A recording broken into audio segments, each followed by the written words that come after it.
Deuteronomy 14 through 16. You are the children of the Lord your God. Do not cut yourselves, or shave the front of your heads for the dead, for you are a people holy to the Lord your God. Out of all the peoples on the face of the earth, the Lord has chosen you to be his treasured possession. Do not eat any detestable thing. These are the animals you may eat: the ox, the sheep, the goat, the deer, the gazelle, the roe deer, the wild goat, the ibex, the antelope, and the mountain sheep. You may eat any animal that has a divided hoof, and that chews the cud. However, of those that chew the cud, or that have a divided hoof, you may not eat the camel, the rabbit, or the hyrax. Although they chew the cud, they do not have a divided hoof. They are ceremonially unclean for you.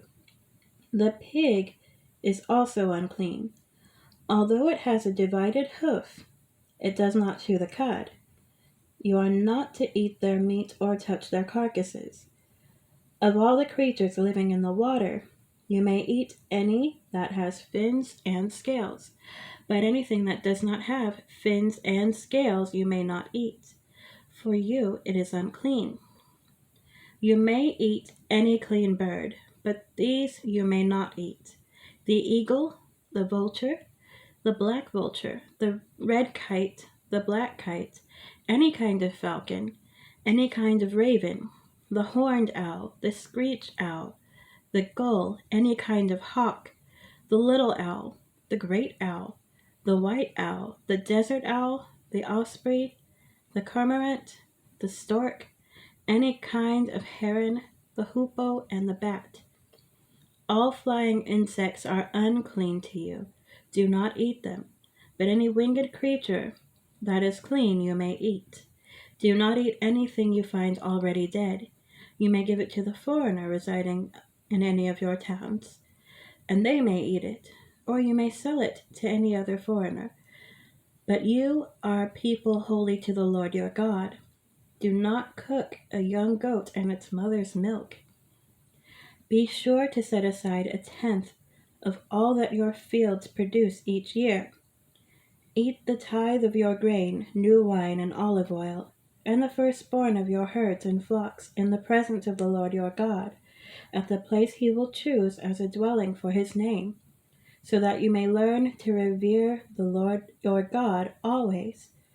But if that place is too distant, and you have been blessed by the Lord your God, and cannot carry your tithe, because the place where the Lord will choose to put his name is so far away, then exchange your tithe for silver, and take the silver with you, and go to the place the Lord your God will choose. Use the silver to buy whatever you like: cattle, sheep, wine, or other fermented drink, or anything you wish.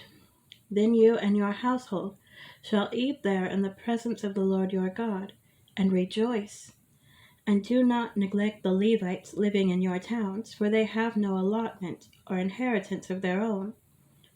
At the end of every 3 years, bring all the tithes of that year's produce, and store it in your towns, so that the Levites, who have no allotment or inheritance of their own, and the foreigners, the fatherless, and the widows who live in your towns, may come and eat and be satisfied, and so that the Lord your God may bless you in all the work of your hands. 15. At the end of every 7 years you must cancel debts. This is how it is to be done. Every creditor shall cancel any loan they have made to a fellow Israelite. They shall not require payment from anyone among their own people, because the Lord's time for canceling debts has been proclaimed. You may require payment from a foreigner, but you must cancel any debt your fellow Israelite owes you. However, there need be no poor people among you, for in the land the Lord your God is giving you to possess as your inheritance, he will richly bless you. If only you fully obey the Lord your God and are careful to follow all these commands I am giving you today. For the Lord your God will bless you as he has promised. And you will lend to many nations, but will borrow from none. You will rule over many nations, but none will rule over you. If anyone is poor among your fellow Israelites in any of the towns of the land the Lord your God is giving you, do not be hard-hearted or tight-fisted toward them. Rather, be open-handed and freely lend them whatever they need. Be careful not to harbor this wicked thought. The seventh year of the Lord, the year for canceling debts, is near, so that you do not show ill will toward the needy among you, among your fellow Israelites, and give them nothing. They may then appeal to the Lord against you, and you will be found guilty of sin. Give generously to them, and do so without a grudging heart. Then because of this, the Lord your God will bless you in all your work and in everything you put your hand to. There will always be poor people in the land. Therefore I command you to be open-handed toward your fellow Israelites who are poor and needy in your land. If any of your people, Hebrew men or women, sell themselves to you and serve you 6 years, and the 7th year you must let them go free. And when you release them, do not send them away empty-handed. Supply them liberally from your flock, your threshing floor, and your winepress. Give to them as the Lord your God has blessed you. Remember that you were slaves in Egypt, and the Lord your God redeemed you. That is why I give you this command today. But if your servant says to you, I do not want to leave you, because he loves you and your family and is well off with you, then take an awl and push it through his earlobe into the door, and he will become your servant for life. Do the same for your female servant. Do not consider it a hardship to set your servant free, because their service to you these 6 years has been worth twice as much as that of a hired hand. And the Lord your God will bless you in everything you do. Set apart for the Lord your God every firstborn male of your herds and flocks. Do not put the firstborn of your cows to work, and do not shear the firstborn of your sheep. Each year you and your family are to eat them in the presence of the Lord your God at the place he will choose. If an animal has a defect, is lame or blind, or has any serious flaw, you must not sacrifice it to the Lord your God. You are to eat it in your own towns. Both the ceremonially unclean and the clean may eat it, as if it were gazelle or deer. But you must not eat the blood. Pour it out on the ground like water. 16. Observe the month of Aviv, and celebrate the Passover of the Lord your God, because in the month of Aviv he brought you out of Egypt by night. Sacrifice as the Passover to the Lord your God an animal from your flock or herd at the place the Lord will choose as a dwelling for his name.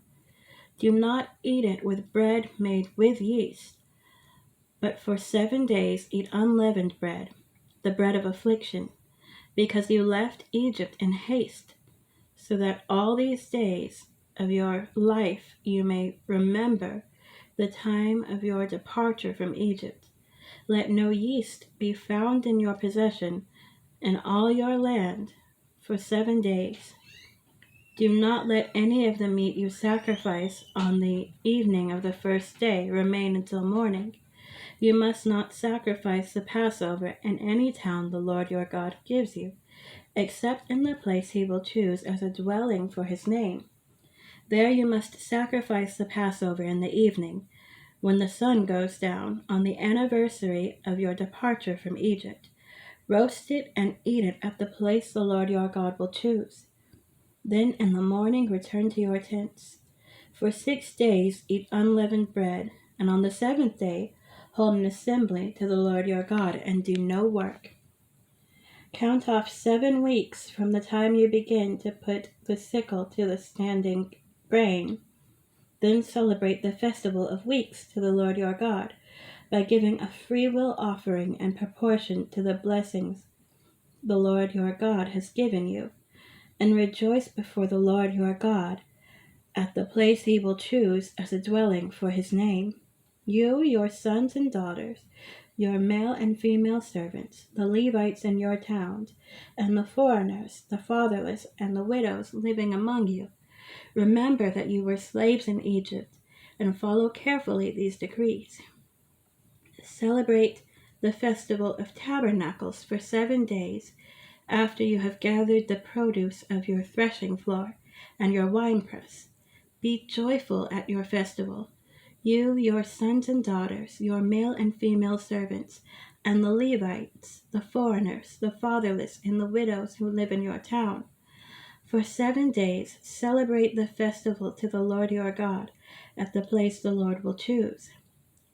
For the Lord your God will bless you in all your harvest and in all the work of your hands, and your joy will be complete.